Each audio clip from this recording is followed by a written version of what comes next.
Speaking about the United States, it is very likely that what is stated by the current leadership of the United States will be implemented. These are not just words, because the President of the United States does have the required mechanisms. Unlike how it was in his 45th term, now it's 47th, the President has the ability to implement what he says, in particular the concentration of greater attention of the United States on issues related to their continent, the Americas, both North and South, and the so-called third echelon of defense in the Pacific, where I also do not see these plans changing much.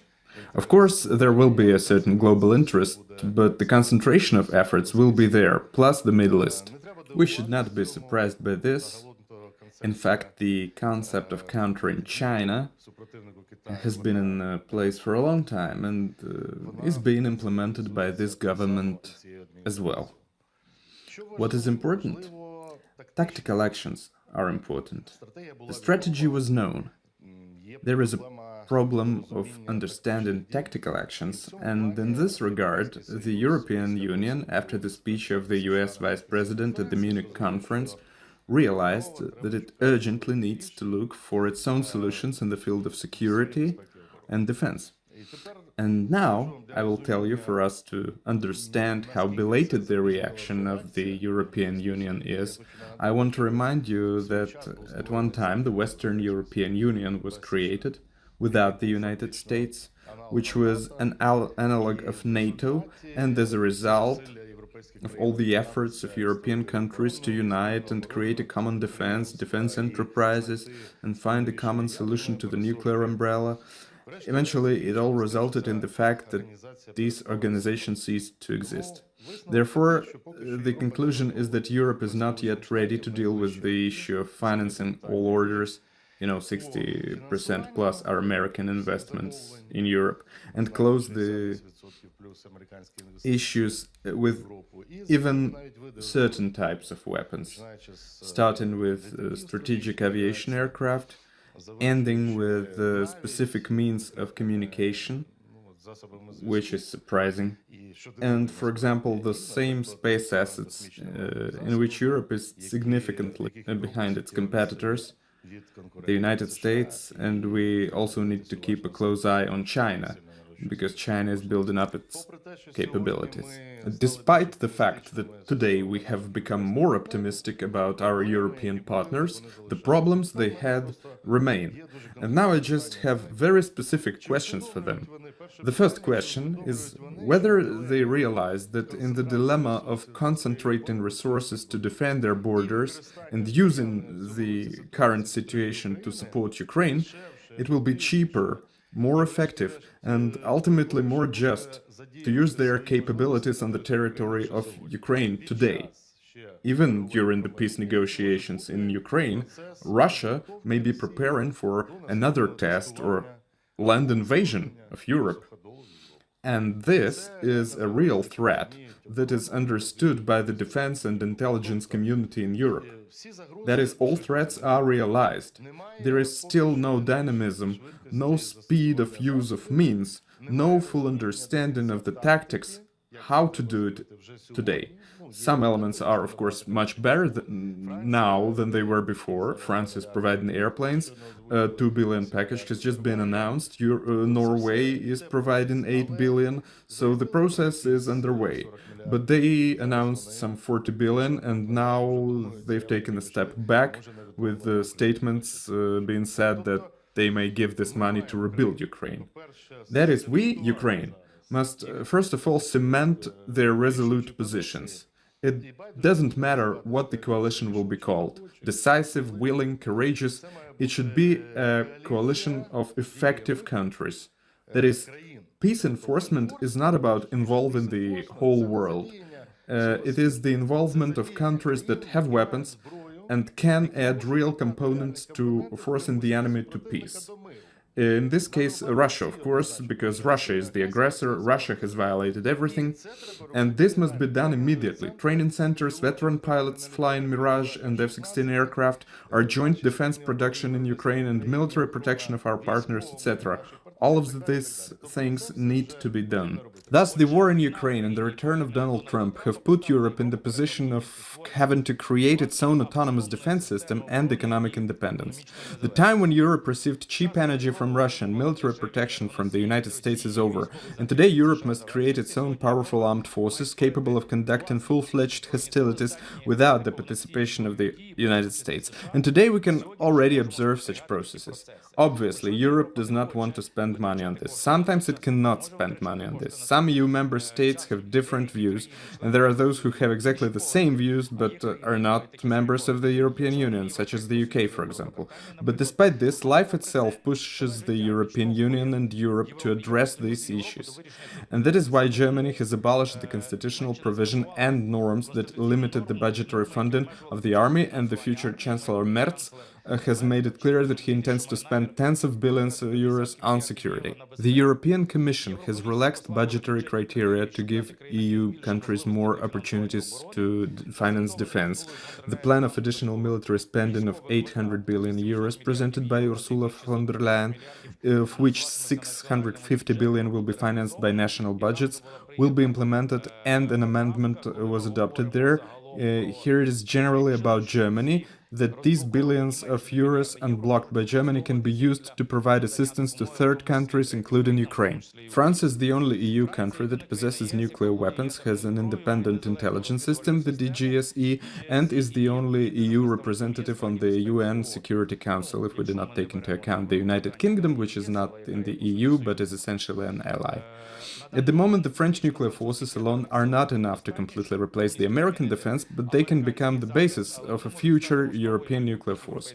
Europe has made it clear that it is not going to agree to any ultimatum or wish of the Russian side. No sanction will be lifted until the last Russian soldier leaves the sovereign Ukrainian territory. And this is officially stated by the EU, which is certainly extremely important for us. This position should be taken into account not only by Russia, but also by the United States, which has recently begun to promote narratives in the political space about the possible easing or lifting of certain sanctions against Russia. Influence in the United States is not easy today, but getting Europe to lift these sanctions is not easier and, in fact, unreal. A coalition of the willing or determined, led by France and the United Kingdom, is rapidly forming.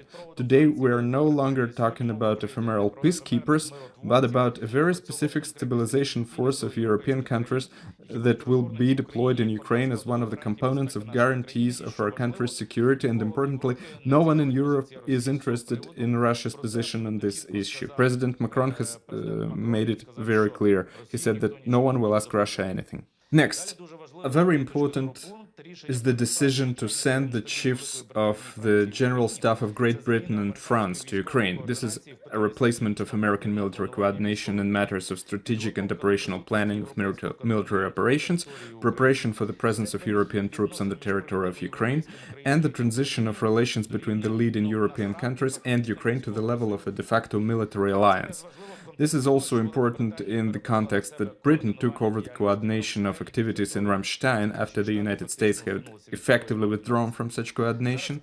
It is difficult to predict what the new European security system will look like, but it is clear that Ukraine's role in this security system will be crucial. Ukraine has the largest army in Europe, with real combat experience. It defends the eastern flank, where the biggest threats to European security are concentrated. Any European defense system will be impossible without Ukraine, and it is Ukraine that will make Europe strong and capable of self-defense. Europe's security depends on the peace on Ukrainian terms, regardless of what the United States and especially Russia think of it. The consortium has a vision that Europe needs to build its European armed forces, or defense forces, so this decision should be political. This is not a defense industry. This is a European defense force. That is joint defense capabilities. They should include, first of all, strategic deterrence forces against Russia, of course. This is based on the situation that Europe needs to build its defense system without the United States. And it is precisely these gaps that arise after the United States withdraws, such as strategic intelligence, missile defense systems, deep strike and the nuclear umbrella that must be taken into account in our our, because we are Europeans, plans. By the way, I want to emphasize that when I say European Defense Forces, I always mean Ukraine. The armed forces, the Ukrainian Defense Forces, are part of and should be part of the European Defense Forces. The wider Europe, not just the European Union, because we do have the United Kingdom, Norway, Turkey, by the way, where interesting processes are now unfolding. There is also Canada, which has recently been looking more European than American. So this is an interesting process of forming a new Europe, including, of course, Ukraine. And by the way, the white paper is written until 2030, and we say that we want to be in the European Union in 2030. So this vision should coincide with our vision. But what is there, in my opinion, what is missing in the white paper, which is in principle correct? It says that these deficit restrictions are lifted, that is, budget deficit restrictions in all EU countries, of course, if they wish, at the national level. This will allow us to attract up to 800 billion euros for 4 years. This makes it possible to develop those areas that are explicitly spelled out there: air and missile defense, artillery systems, ammunition, missiles, drones, and anti-drone systems, military mobility, artificial intelligence, quantum technologies, cyber, radio and electronic warfare, and strategic means of ensuring and protecting critical infrastructure. Everything seems to be written correctly, but the question remains, who will implement it? Even if we have 800 billion euros, even if we have an understanding in Brussels at the level of the European Commission that it is important, that it needs to be done. First, it should not be just the EU. I'm sure of that. Because either there should be a unified structure politically, unfortunately this is not the case now, but we have Britain, Norway and Switzerland outside the EU, so we have to assume that this will be de facto the wider than the European Union itself. Second, leadership. Leadership matters, and not only leadership, but what we call predictability, consistency of political decisions. Because with all due respect to the military, we in Ukraine, for us the military is number one, but every military man will tell you that he will execute the order given by the country's top political leadership. And in war, this is the Supreme Commander-in-Chief. Therefore, the result depends on what opportunities of unification and leadership politicians see. We know that in Europe, traditionally, for decades and centuries, it has been France and Germany on the continent and Britain off the continent. So Ukraine, in my opinion, needs to abandon this scheme now. We have already been very seriously burned by this with the United States.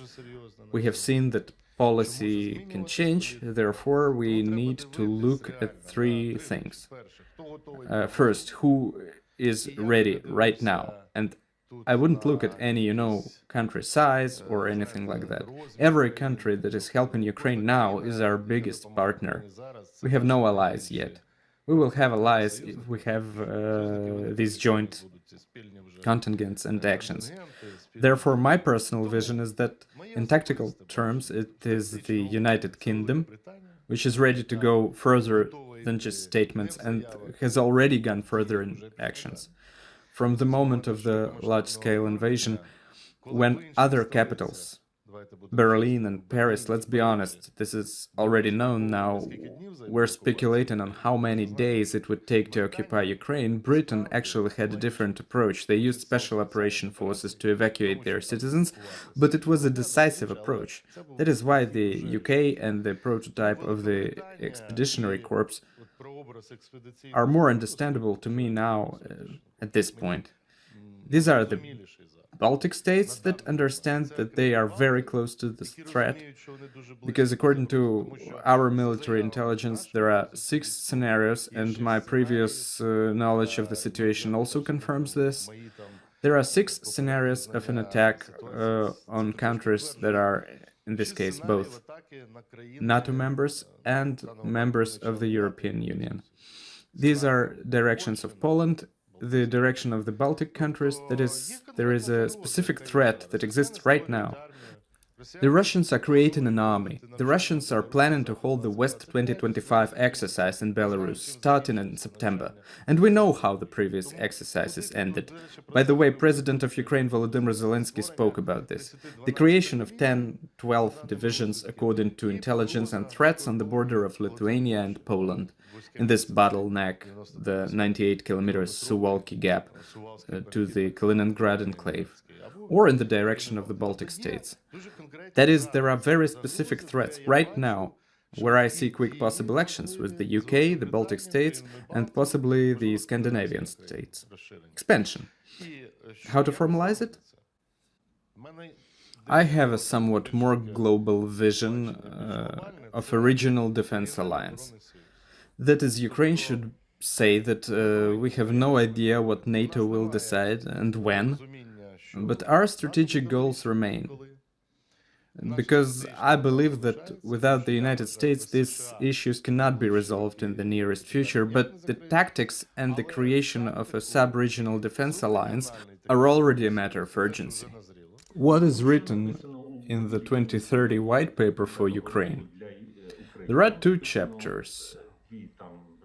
The first is about supporting the armed forces. The main thing mentioned there is artillery ammunition. This is good.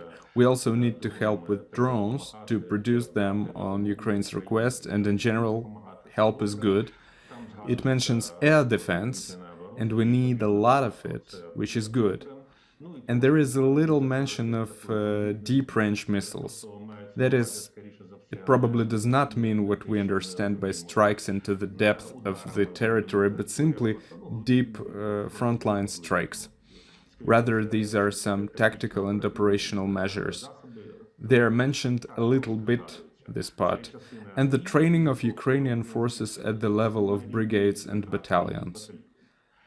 The second section is integration into the European defense industry. The partnership of the Ukrainian defense industry with the European defense industry is something that is important and practical and is mentioned in the framework of the 800 billion fund to strengthen European defense. There is a smaller part, 150 billion, that is open for Ukraine's participation for orders from Ukraine. That is, it is something that we can use through our own financial and defense industry instruments to strengthen ourselves. And now all this is named a little bit, indeed, it is very interesting. It is called, in brackets, that this section is for Ukraine. It is a porcupine strategy. This is important. This is how we are seen. In general, the porcupine strategy was developed in previous years more or less for Taiwan, and it means a very large asymmetry in power. It implies that a much smaller force can defend against a much stronger enemy. In principle, this has its roots in the strategy of neutral countries in Europe during the Cold War. In such cases, the enemy is shown its inability to achieve results, conduct a large-scale mobilization, or there are many small tools that devalue all gains.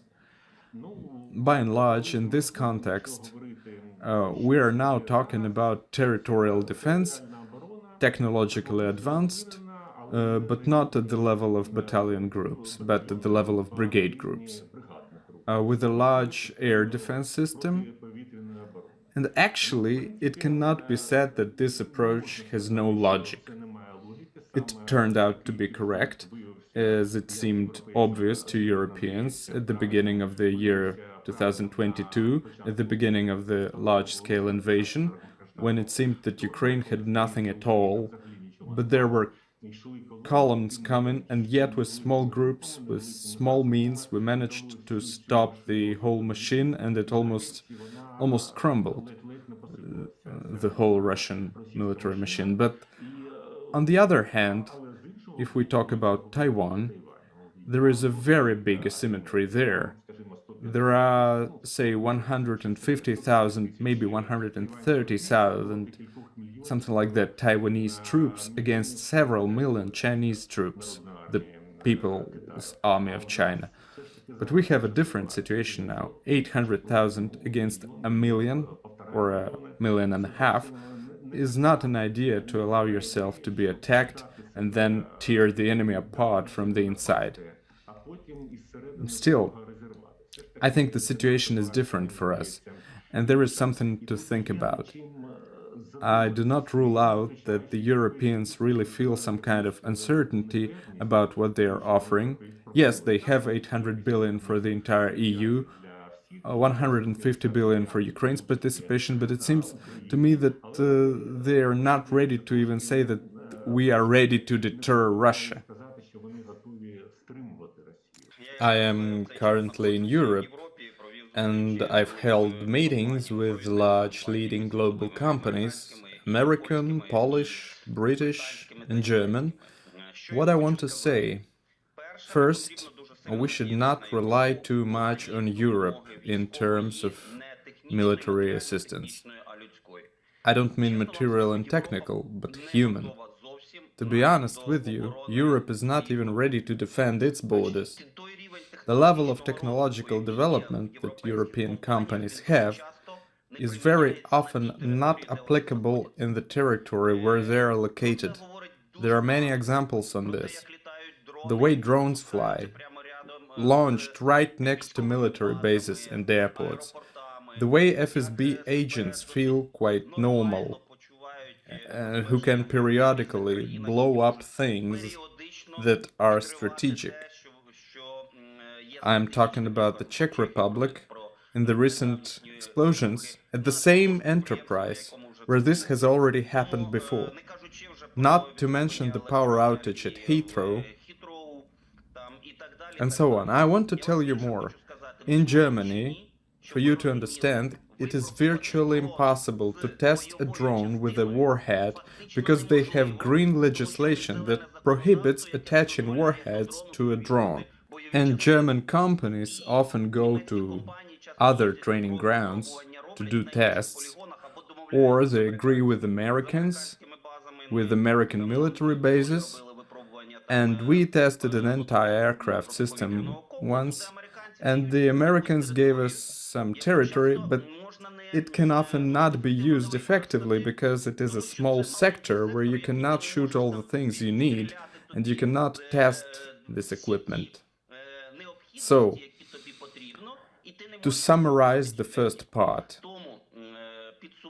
I will tell you what we can hope for in Europe. For about 30% of what they produce and what still can be used on the front line. I keep saying this. I see Sergiy Zgurets, Valentyn Badrak. I've said this in interviews all the time, that at the beginning of the war, when large weapons systems were supplied to Ukraine, there was a huge barrage, 70% or so, and this is not just my estimate, it's my observation, which was confirmed by my colleagues, that 70% of this equipment could not be used. It often did not work in the front line. Today in Ukraine there is a war of the future, and a lot of companies, and I have been to several huge exhibitions, are not ready to improve all the metal that is on display to use it on the front line. They want to sell what they have already made. To explain, so to speak, the logic of what I'm going to say, I will try to capture some political points.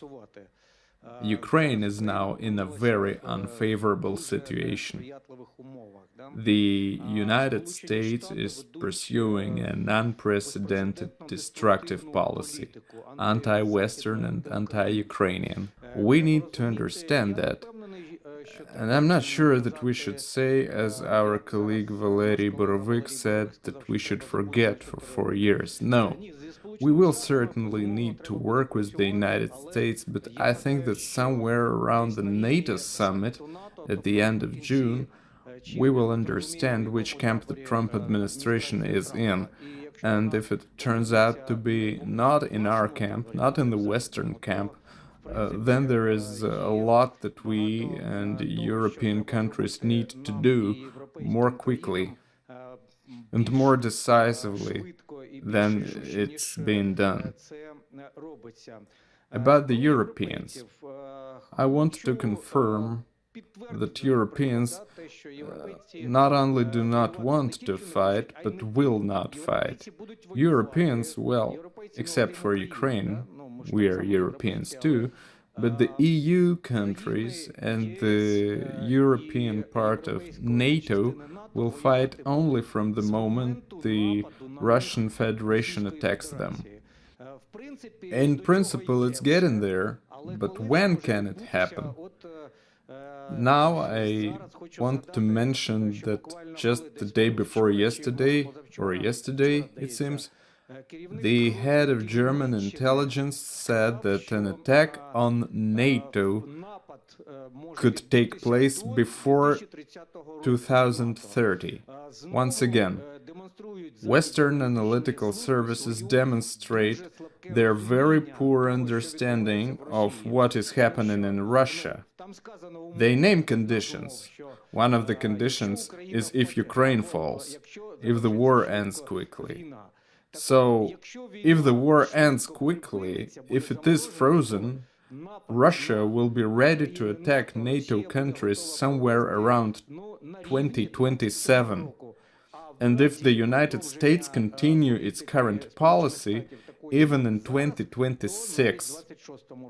This is the opinion and analysis of the Center for Army Conversion and Disarmament Studies. We have already gone through all aspects of our military operations. In fact, it seems as we are going through another round of solving two basic issues: how to fight and what to fight with. When we talk about how to fight, we have already gone through a certain circle when the Ukrainian army has already developed a number of solutions that were previously unavailable and inaccessible to European countries. When we talk about the use of unmanned systems as a basis for deterring the enemy's advance. 400 of our units using unmanned systems destroy about 20,000 enemies killed and wounded a month. These are the figures cited at one of the meetings. So by actually increasing the rate of enemy destruction using only technological means, we are able to ensure a situation where the enemy cannot use its advantage in manpower. This is one of those solutions that should be scaled up in cooperation with our European partners or the armed forces on their own. Now that we're talking about the potential of our European partners, what are the peculiarities here? On the one hand, how to fight is a military policy. What to fight with is a defense industrial policy. When we talk about how to fight, we assess the capabilities of European countries to fill the gap that currently exists if American manufacturers leave certain areas.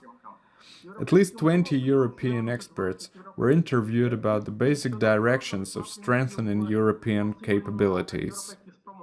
Space direction, space intelligence, 10 years. It will take 10 years to replace American satellites. Unmanned reconnaissance systems, up to 5 years. Strike capabilities.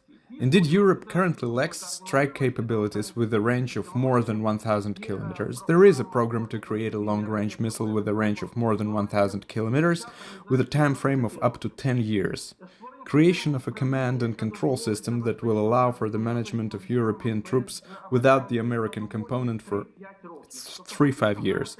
That is, we are in a situation where Europe has to speed up the resolution of these issues on its own or in cooperation with Ukraine, but there is still a gap of at least 3 years for basic variations. And this must be taken into account. Now that we're talking about the European defense industry as such, the peculiarity of the European defense industry is that it is divided. In fact, each country of the European Union can practice its own approaches to the production and procurement of weapons, and there are no advantages of synergy and market integration at European facilities. The European defense industry employs 500,000 people and has a turnover of about 70 billion euros. But in any case, because each country within the European Union can pursue its own approaches to arms procurement, the synergy effect is not yet working.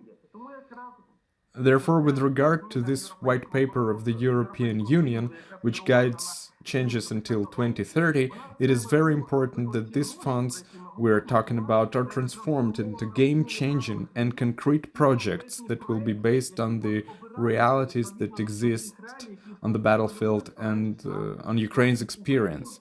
In any case, Ukraine is ready to join these processes, hoping for the support of European countries. If we used to say that the European Union is a union of ore and steel, now I think that the European Union and Ukraine should be a union of democratic values and weapons. This one Oreshnik, which is not even named properly because it is an old missile, it existed already, has created a media stir in Europe much more than all these conversations about specific weapons, because this is how the world works now. It's the world of information. Those 6 dummies fell and did nothing but made such a lot of noise. Why am I saying this? UAVs, various options are all well and good, but no one has cancelled the need in 1,000-kilometer range missile. No one has cancelled this. And President of Ukraine Volodymyr Zelensky said that we already have them. So we need to scale it up. And the final one. In Europe, and not only in Europe, they like to give beautiful names. Porcupine strategy, SAFE, an abbreviation, and so on. Unfortunately, this is often just a pursuit of words that would be easier to understand or memorize. Personally, I think that this porcupine strategy for Europe is a kind of enlarged little hedgehog. As we were told, you close down there, what is this strategy? You have closed yourself off and scaring everyone with quills, but Lithuania, at the request of the Baltic countries, has a strategy of prevention, not deterrence. What is prevention? This is when the Bundeswehr brigade is deployed there, while in our case, do a porcupine. If you translate it into porcupine, it's only if quills are missiles. If we have that missile sword at a distance of a porcupine prick, then maybe. But I would say that we should still diversify. One important point, the Mosquito fleet worked, right? It's a nice name too, the Mosquito fleet, although one American destroyer closed it all down with a single salvo. But for some reason they left the Black Sea on February 13, so we were forced to introduce this concept. And finally, if I were to fantasize and suggest new names for animals, I would actually like to remember that Russia is a bear, and Europe has always been depicted as a large, clumsy, but big elephant. And the totem animal in Ukraine is not a porcupine, it's a wolf. So look at our brigades. Have you seen at least one brigade with a porcupine in its logo? But there are wolves. And why? Because Russia is imposing a war on us, unfortunately not of the future, but of the past. We want the future, and they're imposing on us that our infantry has not only used UAVs to clear the Russians who enter the area 3 or 4 times, but our stormtroopers and infantry have to gain a foothold there. This is the war of the past, and that's what we're facing. Therefore, no one has cancelled the task of manpower and mobilization. And that is why, no matter how Europeans look at it, unfortunately, the task of today is also the overland component. Therefore, I will not consider whether the Europeans will come to the territory of Ukraine or not, whether Trump will change his mind or not. This is a very simplistic forecast. I assure you, no one knows all this. I also say, like Valentyn, that Trump may lose interest, but the US will still sell arms because there is not just one player there, the president. Why are you talking about 4 years for that matter? In a year and a half there will be congressional elections. That is, we are throwing this information in as we're cutting it off. That's it. Trump will do this or that. Trump will surprise us 50 times over. He can do anything. We have to think for ourselves how we can make sure that the statement by President Macron and the British Prime Minister about the deployment of the troops on Ukrainian territory is implemented as soon as possible.